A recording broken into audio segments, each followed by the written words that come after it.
Update पे click करता है और देख सकते हैं आप यहाँ पे मेरा अपडेट में लग चुका है। 28 MB का कुछ है, तो थोड़ा वेट करें।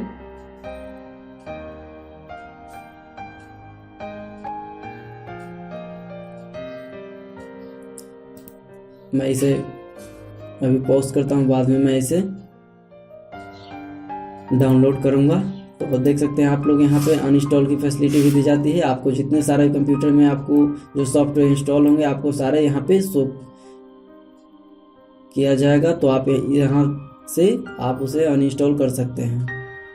यहाँ पे वॉलपेपर पे भी फैसिलिटी दी जाती है, आप अच्छे अच्छे वॉलपेपर यहाँ से आप डाउनलोड कर सकते हैं। तो आई होप दोस्तों ये वीडियो आप लोगों को बेहद पसंद आया होगा। अगर पसंद आया होगा तो वीडियो को लाइक कीजिए, शेयर कीजिए और चैनल को सब्सक्राइब करना ना भूलें। धन्यवाद।